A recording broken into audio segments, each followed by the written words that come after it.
Barack, we're here to send a clear message to you. We're not gonna give up until Bashar al-Assad is gone. You need to stand up for human rights. These are the fundamental principles that our country's always stood for. And how much more blood do we have to see shed until you take some action? When you ran for election, you promised hope, you promised peace and justice for all American citizens and for those abroad.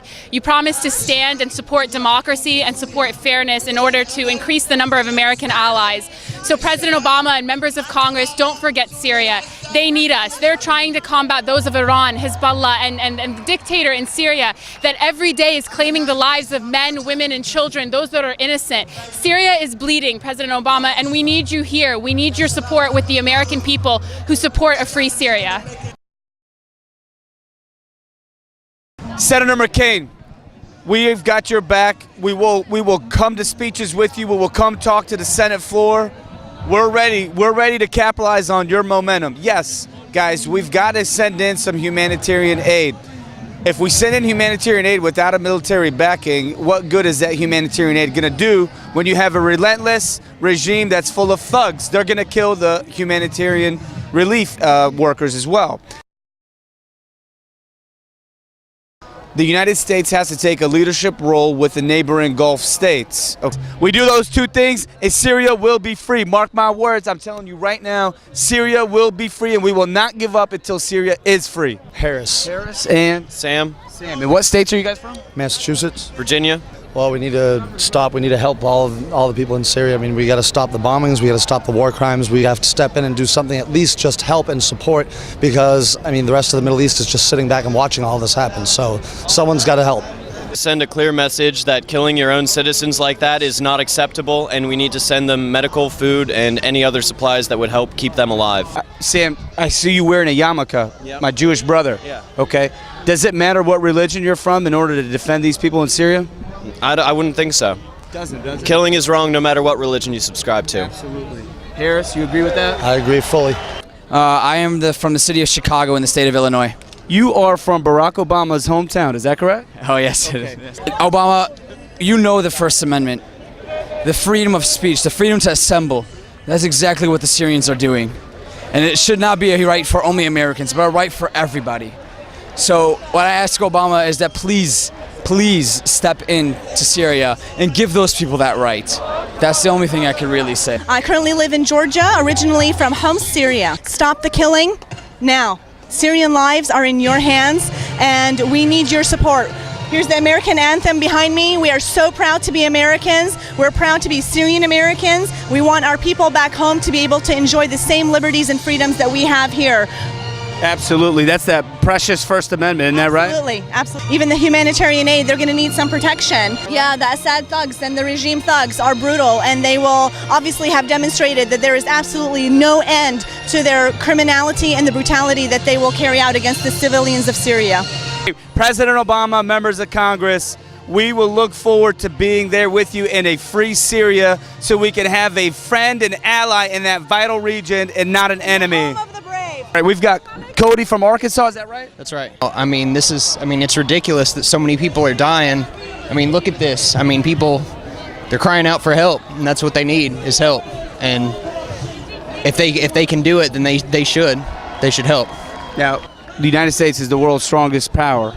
Do you think we have the ability to help? Oh yeah, definitely. Would you be for that? Yeah. Cool. Members of Congress, you're hearing it directly from the mouth of Cody, a construction worker from Arkansas who's telling you stop the killing in Syria and intervene and help the people of Syria. DC. I would just say to find some way to stand for peace and justice in the region. It's a wonderful country, wonderful people, and they're being sort of hung out to dry right now. So it makes me really sick to my stomach. How soon would you like Congress to act in terms of getting humanitarian relief over to the Syrian people? Like right now. I was born in Virginia. I live in Washington, D.C. Okay. I think that the people of Syria do not want to be subject to the repression, as in an overarching dictatorship actually oppressing the people and trying to silence them and committing horrible acts of violence against them. You know, I get a little choked up, I'm sorry, but like it's I think that it's absolutely horrible for, to consider all of the atrocities that have been committed against the Syrian people. And I would hope that the people could I would hope that people could realize their common humanity and that the regime would stop killing people. From New Jersey. New Jersey. Rima's actually a pediatrician from New Jersey. Yes, correct. I want to ask him to save the Syrian people from the torture of this regime, to bring this regime down. We need that so badly. People are suffering, people are dying. This is a humanitarian crisis. Please save the Syrian people. I've been seeing a lot of horrible things. There is no medical, basic stuff to help even the minor wounds. This is not fair.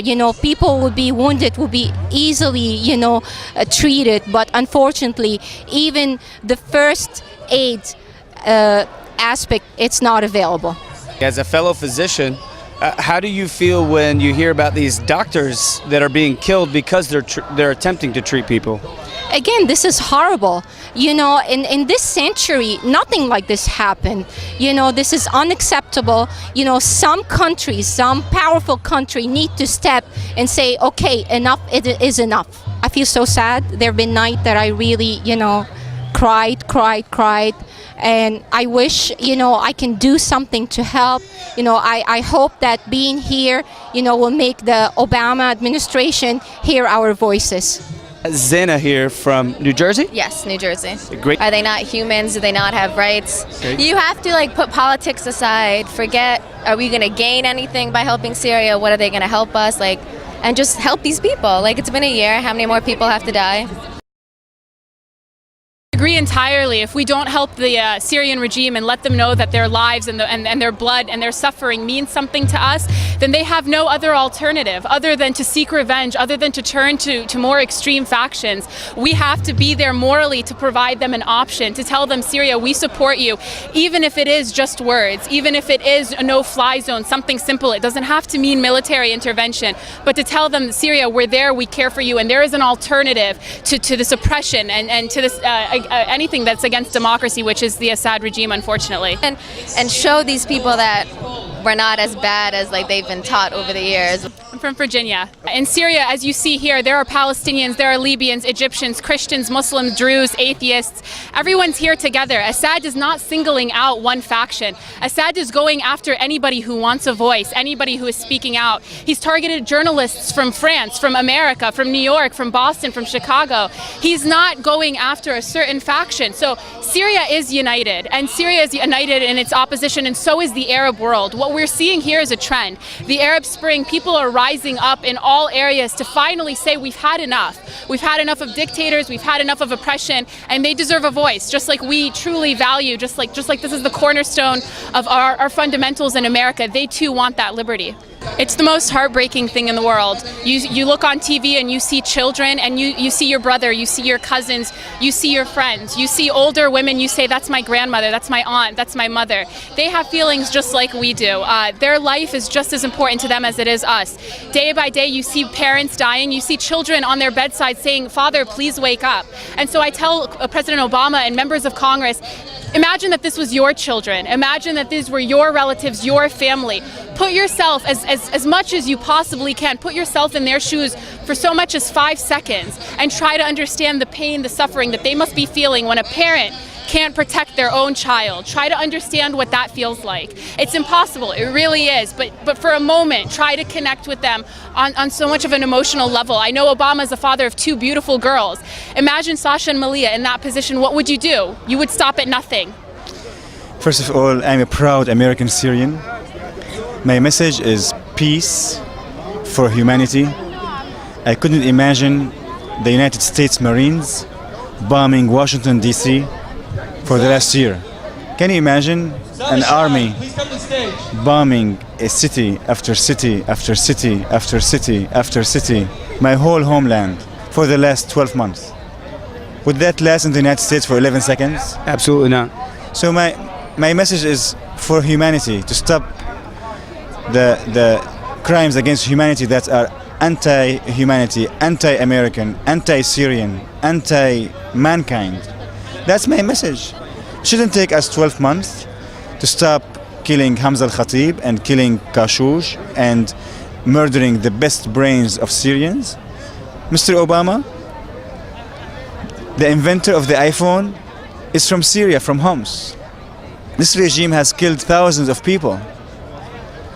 As an American Syrian, as a proud American Syrian, you need to make a decision to stop the crimes against humanity, against my people, your people, because people are people, and this has to stop. Thank you.